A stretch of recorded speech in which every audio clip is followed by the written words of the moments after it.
Bien, muchas gracias, señor presidente.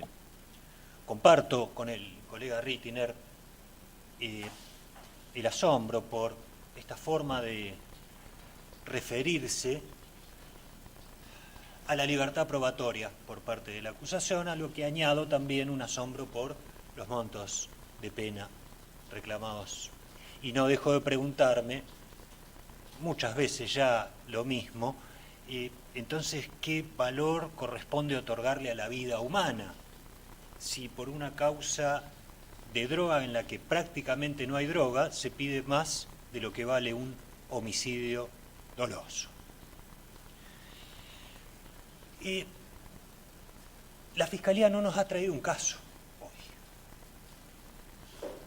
Nos ha hecho un relato de la investigación muy minucioso, extremadamente minucioso. Esto es una característica destacable de la Fiscalía, no ha omitido un aspecto, ni uno, de la investigación. Pero es un relato de la investigación, no un caso a ser decidido hoy aquí. Esto tiene inconvenientes anexos. Todo lo que tiene que ver con conductas, las pruebas de las conductas, la tipicidad de esa conducta, se pierde en un lenguaje policial, por así decirlo. Pero a su vez, cuando uno trata de compatibilizar el relato de la investigación con las peticiones concretas, se empiezan a encontrar inconsistencias. Verán ustedes, cuando llegue el momento, que las mismas razones por las que no se aplica la circunstancia agravante respecto de Chacón y Di Secco son las mismas que impiden aplicarla para el resto de los imputados. Libertad probatoria, está bien, estamos de acuerdo, pero sabemos que se refiere a medios de prueba y no a los hechos que hay que probar. Los hechos deben ser probados a través de la evidencia. Voy a comenzar a analizar la situación de Isaías Emanuel Romero. Es una situación diferente, una imputación diferente, y es, quien sabe, la más sencilla. Elevado a juicio y semi-acusado por cultivar estupefacientes para su producción. Está claro que no hay un cultivo para la producción de estupefacientes para una posterior comercialización. Para esto debemos recalar en la evidencia. ¿Cuáles son las pruebas que nos mencionó la Fiscalía? Yo decía semi-acusado porque, claro, al relatar la investigación se han colado conceptos de esa investigación, como por ejemplo que Pocho, Mojarra, en definitiva Romero, le proveía a Yemina Vargas de estupefacientes. No nos describió ni cuándo, ni cómo, ni dónde, ni cuánto, pero estos son defectos de copiar un modelo investigativo policial en el marco de un alegato. Claro, las evidencias son llamadas telefónicas y las plantas.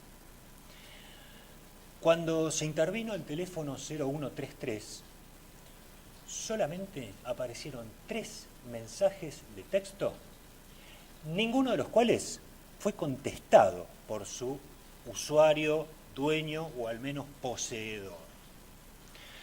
Cuando apareció el 7036, solo aparecen 3 conversaciones de interés en el concepto policial, porque, bueno, a través de ellas adquiría 10 gramos. Y aquí entra a jugar la valoración prejuiciosa del parte de 518, que es el que nos informa todo esto, porque se presume que fueron para ser revendidos. Claro, no forma parte de la imputación, no se acusó por revender este estupefaciente. Pero vean ustedes cómo estos conceptos se están colando en el medio de esta acusación que no llega a formar un caso. No se verificó efectivamente que Romero hubiera comprado. De haberse verificado, Romero es consumidor, y este es un dato que no fue discutido por la acusación. Vivía lejos de la ciudad, en rancho, en definitiva, apartado, cruzando el río, el único inmueble existente, nos dice la propia acta de Foja 612, y compraba lo que podía, cuando podía, y se consumía todo. Tan es así que cuando aquel 7 de febrero de 2019 allanaron su vivienda, no encontraron un solo gramo de cocaína, tal la sustancia que manifestó consumir. Por supuesto que para vender, pero tampoco para consumir. Se cayó la hipótesis prejuiciosa del parte de Fojas 518. Pero lo que sí había era una planta de marihuana. Vamos a ver si esto alcanza para sustentar un cultivo para posterior comercio. Y tenemos que hablar de las plantas fantasma, porque dice el acta que se secuestraron 7 plantas. Esto lo dice a Foja 614, que arrojaron resultado positivo y las embolsaron en la bolsa de gendarmería 004123. Hasta ahí, fantástico. Pero luego, con las declaraciones de Andrés Benicio y Tania Flores, supimos que el acta miente.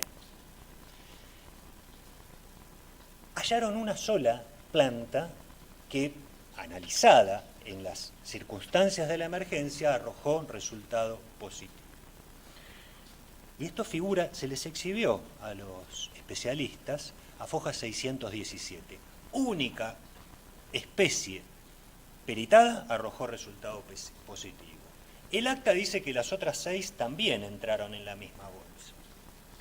Pero, claro, ahora nos vamos a los otros peritos, los de gendarmería, Noelia López y Hernán Fleitas, que recibieron esa bolsa 004123, pero que contenía solamente una planta. Seguramente la misma única que analizaron preliminarmente a Foja 617. De modo que no existen, faltan, se perdieron o se evaporaron las otras 6 plantas, que no sabemos de qué especie son, o eran si es que existían. Contamos entonces como evidencia con esta única planta. Y si bien pareciera que la negativa de Romero en cuanto a un consumo específico de marihuana me impediría alegar un cultivo para autoconsumo, hay un detalle que emergió del propio debate oral, porque el acta tampoco da cuenta de ello, y es nada más y nada menos que un elemento físico, una evidencia física, que es la pipeta, de la cual nos dio cuenta el testigo Juan Abaca en su deposición testimonial en esta audiencia el día 18 de mayo. Y nos dio detalles. Abaca es un testigo civil, no vivía en el lugar, no tiene ningún interés en la causa ni en el resultado, pero nos contó que la secuestraron de la mesita de luz de la habitación del señor Romero. No obsta a esta afirmación que el otro testigo, Axel Valdés, no la haya visto, porque acá entra a jugar la afirmación de la testigo Luciana Sanaverón, que fue clara cuando nos contó que solo uno de los testigos acompañó la requisa, mientras el otro permanecía en el comedor. Esto nos lo dijo el 18 de mayo, aquí, en esta audiencia. Me permite entonces estas dos evidencias, una única planta y una pipeta, sostener que el único ejemplar de la especie prohibida incautada tenía o podía tener un destino de autocultivo para consumo personal, con aplicación, por supuesto, de los precedentes, los estándares fijados en los precedentes Arriola y Vega Jiménez. Tratándose de una acción privada, sin la más mínima posibilidad de trascendencia a terceros, recordemos que el inmueble, descrito en el acta de Foja 612, como cruzando el río el único inmueble, estaba apartada incluso del pueblo, y corresponde en este sentido la solicitud absolutoria. de no tener acogida favorable este planteo, bueno, y no me queda otra opción que solicitar su tipificación como una tenencia simple de material estupefaciente. Coadyuva a descartar esta posibilidad de idea de cultivo para la producción que tenemos no solamente una única planta, lo cual ya habla de su escasez, sino que además, tratándose de una especie bisexuada, no aparece una segunda planta de sexo diferenciado suficiente como para planear o idear un cultivo a futuro. Y otro dato curioso, la cantidad de estupefaciente. Verán ustedes en la pericia que la muestra M1, que es lo único que llegó para ser peritado, informa el peso completo. De las hojas, que contienen el principio activo, están también los tallos, e inclusive está la bolsa de nylon de Gendarmería Nacional. La pericia lo dice. Solicito que, en caso de imponerse condena bajo esta tipificación, lo sea en el mínimo legal, esto es 1 año de prisión, en suspenso, teniendo en cuenta para ello la, bueno, por un lado, inconveniencia de un tránsito penitenciario y las mismas circunstancias atenuantes solicitadas por el señor fiscal general. Me centro ahora y acomodo un poco, porque también se ha acomodado la acusación, el resto de los imputados. Voy a hablar ahora de la situación de Miguel Ángel Fernández, Daniel Almada y Yemina Vargas. No sin antes recalar en de cuánto hablamos cuando hablamos de droga. En el domicilio de la calle Sullivan, referencia a Fernández, una única planta de marihuana. Y en fragata heroína, 3 envoltorios conteniendo una mezcla mayoritariamente de excipientes, pero que de prohibido, 120 gramos. La posición de Fernández respecto de este hallazgo es clara. Informó que la droga secuestrada en aquel último departamento al que se llegaba a través de fragata heroína pertenecía a Nancy, quien la dejó en la habitación que anteriormente utilizaba. Y esta es una versión plausible. Y es plausible también si la contraponemos o la confrontamos con el único testigo de aquel incaute, que fue Daniel Vallejos. Porque recordamos que el otro testigo, Matías Ibáñez, aquel último que era tan difícil conseguir, no pudo reconstruir el hallazgo ni el momento del hallazgo. Y es más, nos dio datos de por qué no pudo hacerlo. Porque fue muy claro que ingresó al domicilio entre las 8 y las 9 de la mañana, siendo que los gendarmes entraron alrededor de las 5:30 am, y que además fueron ellos los que le mostraron lo que habían encontrado allí a la vuelta. Lo importante es que no hay aquí una organización, no se nos presentó un caso de organización, ni como delito autónomo, ni como circunstancia calificada. ¿Por qué digo delito autónomo? Porque esto de copiar el modelo expositivo de la investigación lleva a errores. Y un error clarísimo es lo sostenido por el fiscal. Las conductas se adecúan típicamente al artículo 11, inciso C, a las descritas en el artículo 11, inciso C. No es un delito, no es una conducta lo que está descrito en el 11, es una circunstancia agravante de otras conductas. Perdón. Tenemos 2 formas de ver el caso. El concepto policial de organización, que es en definitiva el que tomó la Fiscalía, que presenta enormes problemas. Vean ustedes las comunicaciones de supuestas entregas, aseveró la Fiscalía, y también la relación entre los que se comunicaban, a quienes tildó de clientes, en alusión a Vargas, Almada y Georgina, con Fernández. Clientes, detalle, presten atención a este detalle. en otra comunicación, le ofrece Fernández a Yemina Vargas hacerse mayorista. Esto ya nos está hablando de que no hay tal organización, hay una independencia. Si lo sumamos a lo también mencionado en las escuchas, que son reclamos de calidad, yo reclamo por la calidad de lo que me perjudica a mí, no de lo que vendo. Si no es mío y formo parte de una organización. Yo jamás he visto un cajero de supermercado quejarse por la calidad de la mercadería que él despacha y cobra, porque no tiene interés. Él forma parte de una organización comercial de venta, entonces lo que se venda le da lo mismo. Y lo empalmamos también con esto del cobro de una comisión por el transporte, que ya nos habla de una total autonomía de la actividad de los que recibían.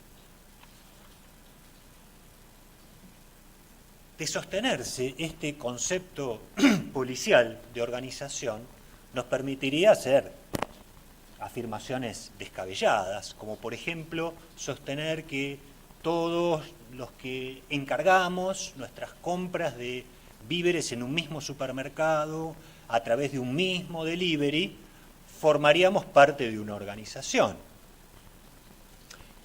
Alguien rápidamente me dirá, bueno, no es un buen ejemplo porque el supermercado vende mercaderías lícitas. Y le responderé también rápidamente, lápiz y papel. No estamos discutiendo la mercadería, estamos discutiendo el concepto de organización, que es otra cosa. Y es bajo ese prisma que tenemos que analizar la situación. La verdad es que nosotros no compartimos ganancias con el supermercado, no le rendimos cuenta de lo que hacemos con la mercadería. Cuando nos quedamos sin, le encargamos más.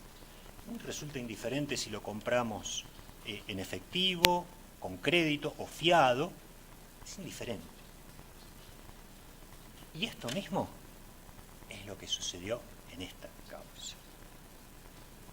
Los clientes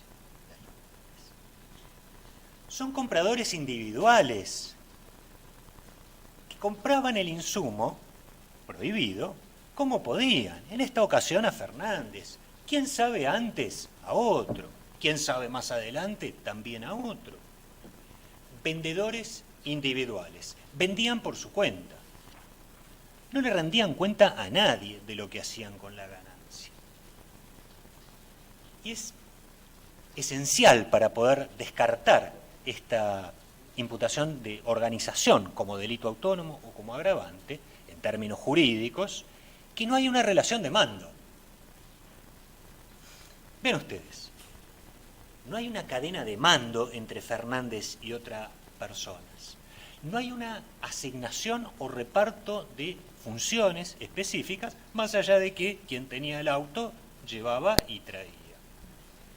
Y esto es importantísimo. No hay una asignación de responsabilidades y no hay consecuencias frente a un incumplimiento. En orden a lo expuesto, no resulta posible la aplicación del delito autónomo ni de la circunstancia calificante de organización. Y es por ello que voy a solicitar que en caso de recaer condena lo sea por la figura básica y en el mínimo.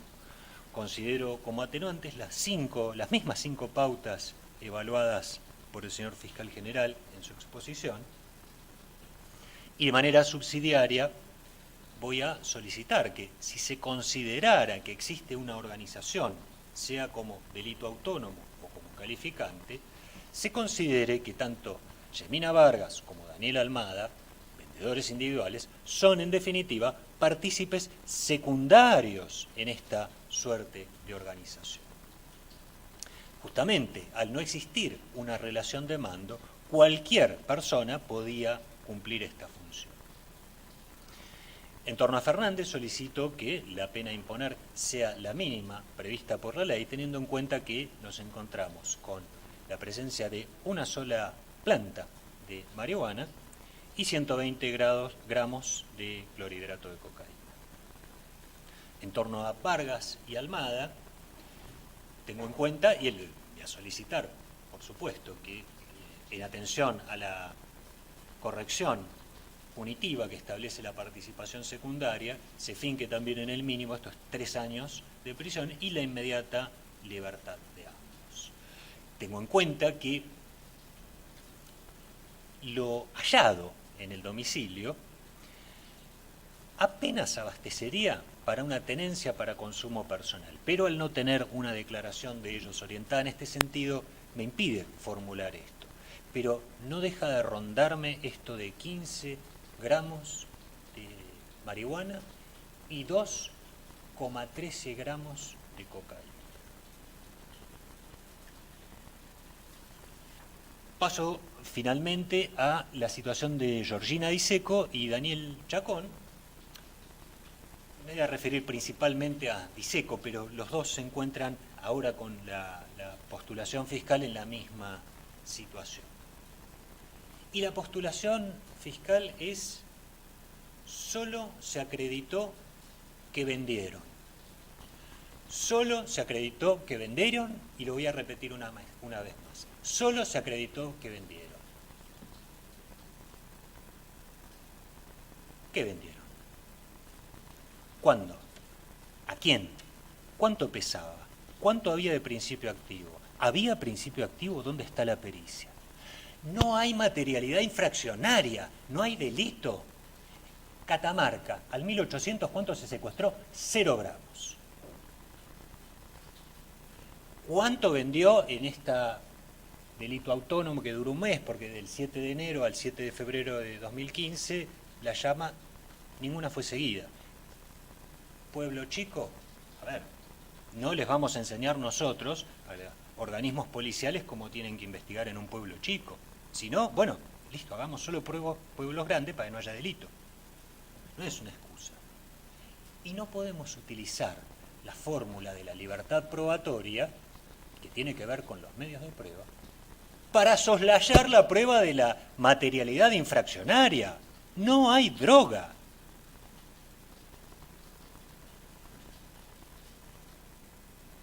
Bueno, en cuanto a las escuchas, bueno, sí, Fernández y Encina hablaban de Georgina, le iba a alcanzar una remesa, tampoco la tuvimos, tampoco la seguimos, tampoco la filmamos.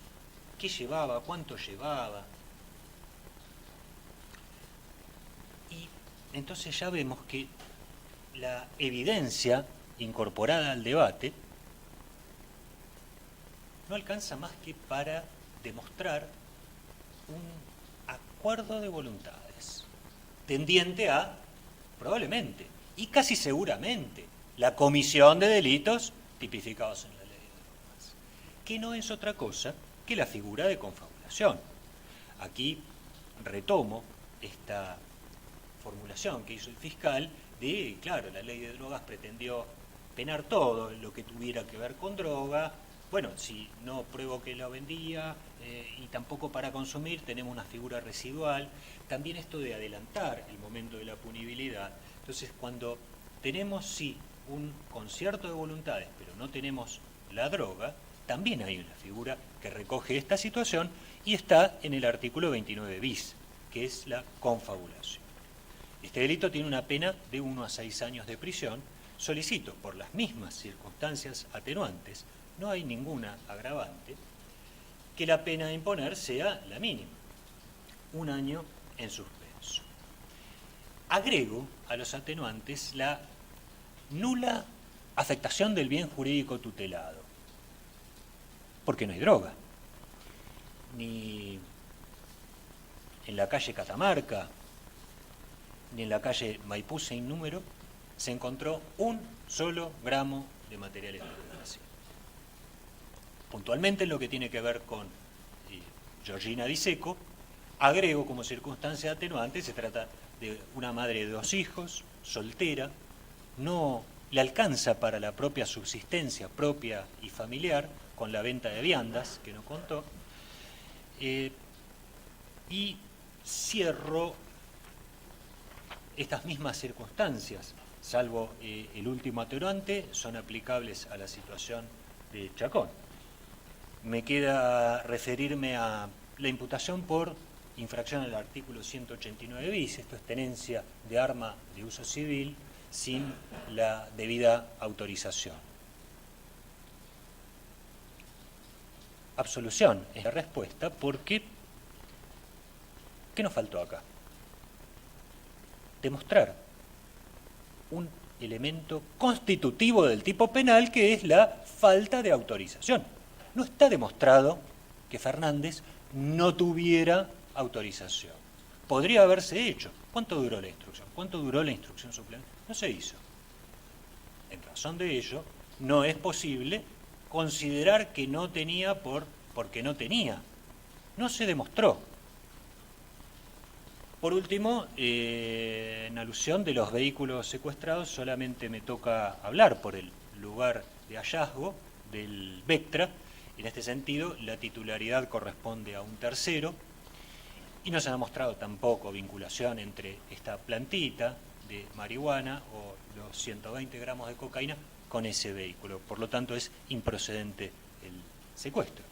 De todos estos planteos, como es costumbre, las reservas recursivas. Muchas gracias. Bueno. El tribunal pasa a deliberar de manera inmediata. Gracias a usted. Son varias las situaciones que tenemos que conversar, así que el veredicto lo vamos a dar el día jueves, alrededor de las 9:30, 10 de la mañana. Entonces, vamos a establecer las conexiones para que el día jueves nos podemos juntar aquí para la emisión de la sentencia final. Muchas gracias. Sí, señor presidente, solicito reposición frente a esta cesura del veredicto. Entiendo que lo que sí es posible es diferir la redacción de los argumentos, pero no así la expresión principal del resultado del debate, que es el veredicto. Y esto tiene que ver no solamente con la inmediación de lo que hemos vivido y escuchado, sino también con la deliberación. Para un algo está esa deliberación secreta. En razón de ello solicito que se dicte en el día de la fecha. Gracias.